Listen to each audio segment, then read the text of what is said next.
Olá, meus irmãos, que alegria estarmos juntos em mais um Palavra Encarnada, programa da Obra Lumen, em que nós nos unimos como comunidade, como amigos, como os filhos de Deus, para meditar no Evangelho do dia e nesse aprofundamento e nessa leitura orante da Palavra, assumirmos o compromisso juntos de colocarmos em prática. E como vai nos ensinar o Papa Francisco, todas as vezes que vivemos com alegria, com devoção e com verdade a Palavra de Deus, naquele instante Deus se faz presente, o Verbo se encarna e o mundo é transformado, a começar pelo nosso coração. Vamos então clamar a presença do Espírito Santo para que nesta manhã, para que nesta terça-feira, a última do mês, o bom Deus venha ao nosso encontro e nos dê a graça, por meio da luz do alto, de sermos aquilo que fomos criados. Não sei se o que você planejou para esse mês, não sei o que você planejou para semanas, deu certo ou não. Eu só sei que hoje é o dia que Deus escolheu para falar ainda mais ao meu coração e ao seu as verdades que necessitamos para sermos felizes de verdade e livres também. Que nós possamos então, em nome do Pai, do Filho e do Espírito Santo, amém, clamar ao Espírito de Deus. Vinde, Espírito Santo, enchei os corações dos vossos fiéis e acendei neles o fogo do vosso amor. Enviai, Senhor, o vosso Espírito, e tudo será criado, e renovareis a face da terra. Oremos, ó Deus que instruíste os corações dos vossos fiéis, com a luz do Espírito Santo, e fazemos que apreciemos retamente todas as coisas segundo o mesmo Espírito, e gozemos sempre de sua consolação. Por Jesus Cristo, Senhor nosso. Amém. Meus irmãos, o Evangelho de hoje está lá no capítulo 9 do livro de São Lucas, nos versículos 51 a 56. O Senhor esteja conosco, Ele está no meio de nós. Proclamação do Evangelho de Jesus Cristo, segundo Lucas. Glória a vós, Senhor. Estava chegando o tempo de Jesus ser levado para o céu. Então ele tomou a firme decisão de partir para Jerusalém e enviou mensageiros à sua frente. Estes puseram-se a caminho e entraram num povoado de samaritanos para preparar a hospedagem para Jesus. Mas os samaritanos não o receberam, pois Jesus dava a impressão de que ia a Jerusalém. Vendo isso, os discípulos Tiago e João disseram: Senhor, queres que mandemos descer fogo do céu para destruí-los? Jesus, porém, voltou-se e repreendeu-os, e partiram para outro povoado. Palavra da salvação, glória a vós, Senhor. O Evangelho de hoje, ele é muito forte, não é? O Evangelho de hoje é um fato até inusitado. Quando a gente mergulha aqui na espiritualidade, na mística, a cena pode até ser cômica. Jesus ali, cheio de caridade, piedade, vai subir até Jerusalém, já sabendo que estava chegando o seu tempo. No meio do caminho, quando eles foram se preparar, entrando num povoado, a galera da Samaria não deixa, porque Jesus é judeu, tem maior cara de judeu, tem cheiro de judeu, fala igual judeu. Não entra aqui não. Aí lá vem Tiago e João, os irmãos Babilônia, né, querendo assim, taca fogo, Senhor, taca fogo, xalarahai, labaredas e tudo mais, luxúria lá. Meu irmão, tu imagina, aquela música, né, recentemente do funk carioca, né, o Bola de Fogo, é mais ou menos aqui inspirado nesse Evangelho, né? Aí imaginou, numa raiva que os caras sentiram, já queria metralhar todo mundo. Por isso que Cristo não me dá esse poder, porque do jeito que eu sou explosivo e temperamental, eu já tinha rebolado um monte de bola de fogo em cada cristão, cada filho do Satanás. Vocês imaginam isso, né? Então, brincadeiras à parte, esse Evangelho, meu irmão, você que tá aí hoje, né, doido para me mandar descer fogo do céu em alguém, você que tá aí no grupo de oração, partilhando serviço com outra pessoa, chegando despertar, dá aquela confusão, aquela cor, você doido para meter fogo do céu, você que mora aí nas casas, partilhando da vida, da moradia, do carisma com outros irmãos, tem dia que ser, irmão quer meter fogo no outro, né? O fogo do alto que purifica, não é o fogo de baixo não. Deus me livre, tá amarrado e repreendido esse de baixo. Mas presta atenção, você que é casado, casada, nunca pensou em mandar fogo do céu, né? Os desafios do matrimônio, os desafios da vida a dois, os desafios da vida familiar. É muito interessante isso, o agir com impulso. Ora, a gente está falando aqui de Tiago e João, os dois irmãos. Eu imagino quando eles brigavam entre si. Era quase um Kamehameha. Já lembra de você que assistiu Dragon Ball Z? Né? Um Genkidamazão aqui nesse sentido, né? O que acontece? Um desenho aí da época quando eu era um pouco mais novo. Tiago e João, eles são conhecidos também como Boanerges, filho do trovão. Quem deu esse apelido foi o próprio Jesus. Eles eram bem temperamentais, eles eram bem explosivos. Aí você que adora, né, os temperamentos, é colérico, é sanguíneo, não sei o que, né? Enfim, a galera depois pode conversar um pouco mais sobre isso. Mas vamos lá, vamos mergulhar nesse sentido. Chegando o tempo, olha que interessante, Jesus começa a perceber os sinais do tempo.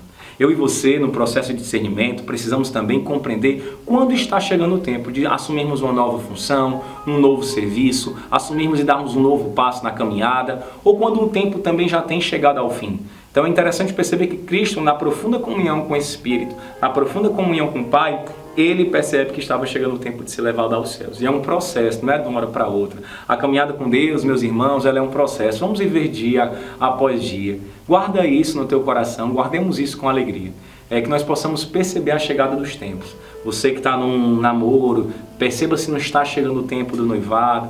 Né? Você que está no noivado já ansiando o tempo do casamento.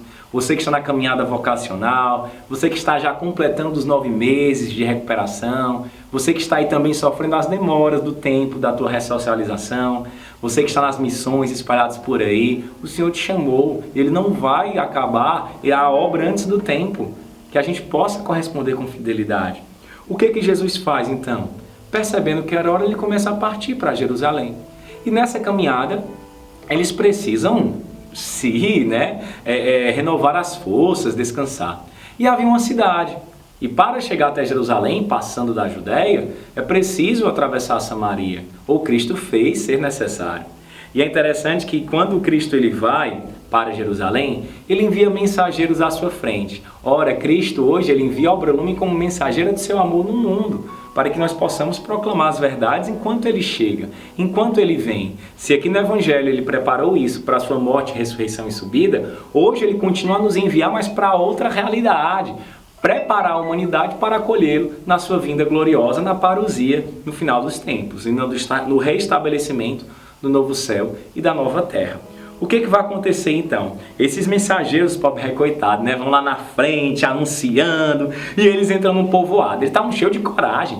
Cristo me mandou, então eu vou entrar no povoado samaritano. Eles até talvez tenham ali disfarçado um pouco do jeito dos judeus, até porque nem todos os 12 eram judeus, né? Alguns não eram, apesar da grande maioria sim.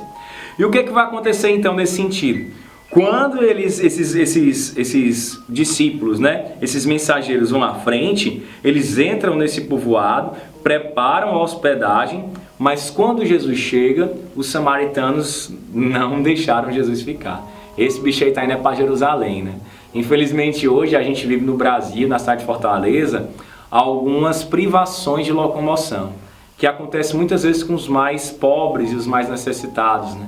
Os jovens de comunidades, eles não podem andar em determinados lugares, porque por morar em alguma região, eles não são bem aceitos em outras, por questões muito mais complexas que nós estamos vivenciando nesses últimos tempos. E é interessante a gente perceber isso, né? Até nesse sentido, muitas pessoas elas acabam sofrendo e nós nem percebemos. Talvez você que tem uma vida um pouco mais confortável, talvez você que não sabia que nem isso existia.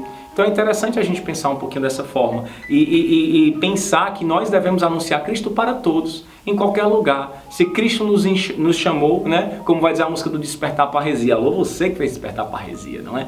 Se Deus me escolheu, aqui estou. Que nós possamos não fazer distinção de pessoas, não fazer distinção de lugares, não fazer distinção de ministérios, mas anunciar a verdade de Deus para todos. Não é? Anunciar a verdade de Deus para toda a criatura. É aquele que Deus quer me chamar. Não importa se vai ter 1000 jovens de Pacatuba, alô para a galera do Rabone. Não importa se vai ter 3, 4, 5 pessoas, como um dia o Luz do Mundo ficou, como um dia o Gênesis ali em 2008 ficou. Então a gente precisa ter esse discernimento e dizer, Senhor, que eu possa vivenciar o teu amor. Não é? Se eu lanço uma semente, ela dá 100 frutos, que maravilha. E se eu lançar 100, que pelo menos um fruto surja dessas 100, também que maravilha. E olha o que vai acontecer. Jesus estava dando a impressão que ia para Jerusalém e os samaritanos não queriam. Por que os samaritanos eles têm uma rixa com os judeus, né? Porque há muito tempo atrás, quando o reino de Israel, depois da morte de Salomão, né? Na verdade, o reino depois da morte de Salomão, ele ficou ali numa briga entre seus filhos, eles vão acabar dividindo o reino em dois. O reino de Israel e o reino de Judá. E aí quando o reino é dividido, ele se enfraquece. Nós vamos ter o reino do norte e o reino do sul. Nós vamos ter algumas invasões dos babilônicos, dos assírios. E aí o que acontece? O reino de Israel, cuja capital era Samaria, ele vai ser invadido e esse povo vai começar a ter outras outras relações, né? Vai ter outras, como eu posso falar, relativizar muito a sua fé. Já o reino de Judá, né, o reino de Jerusalém, eles vão ser muito fortes e fiéis, vamos dizer assim. Isso vai ter uma rixa entre os judeus e os samaritanos, porque para os judeus os samaritanos são traidores. E desde essa época, quando há a reunificação do reino, né, ali quando chegada da invasão de Ciro, dos persas e tudo mais, tomando a Babilônia e depois deixando que os judeus voltassem para casa e restabelecendo um reino só, a gente vai ter essa grande rixa que vai ser responsável por inúmeras mortes e fortes preconceitos. Todo mundo era filho do mesmo pai, Abraão, né? E depois se dividiram. E o que acontece? Esses caras, a partir dessa rixa, quem andava até Jerusalém, os samaritanos não gostavam, os samaritanos não queriam. E aí você vai ter então o Tiago e João indignados, né? Como é que esses caras aqui que tem Cristo na aldeia deles, na cidade deles, não querem acolher, não querem aceitar? E eles então dizem, né? Senhor, quer que a gente manda descer fogo do céu para destruí-lo? Apesar do sentimento de impulso, a ideia da obediência ao mestre. Jesus, olha o que está acontecendo. A gente pode mandar descer fogo do céu? Então é interessante como eles tratam Cristo com autoridade. Eles perguntam a Cristo o que vão fazer. Eu e você, a gente tem perguntado a Jesus o que nós vamos fazer? Ou a gente tem agido por impulso? O impulso, a paixão, esse sentimento, né, explosivo, repentino dentro de nós, não tem como controlar o surgimento dele. É como o vento, eu não tenho como controlar o vento. Mas eu posso controlar a direção do vento e o que fazer com esse vento, certo? Que eu e você possamos perceber os impulsos, as paixões, os sentimentos que brotam e não nos tornarmos escravos deles, mas pelo contrário, que nós possamos dialogar e assim, dialogando com esses nossos impulsos, entregando e orientando e canalizando para Deus, nós possamos transformar o mundo. Isso é muito bonito, eu escutei isso de um padre muito especial, quando eu fui me confessar uma vez bem angustiado, e ele disse isso. É tanto que tem aquelas canções, o vento sopra, só ele sabe para onde vai. Então que nós possamos controlar esses pensamentos, esses impulsos e perguntar, eu tenho ofertado também a Deus essa minha energia? Esse sentimento de indignação, ele é muito bonito. Esse sentimento de cuidado com Jesus, ele é sublime, mas ele não pode se perder em si mesmo. Ele não pode perder a sua essência a partir de uma indignação que vira a própria meta, ao invés do amor, que é a nossa meta. E Cristo é a nossa luz. Então é interessante que Jesus ele repreende eles e segue para outro povoado. Acabou, pronto, meu Deus do céu, para que essa besteira? Jesus diz assim, você se acalme, né? Então, meu irmão, para que isso? Tem outro povoado ali, para não pensar outro povoado. Eles não querem receber a gente, pronto, paciência, eu vou estar bem forçando. Tiago, João, tá vacilando.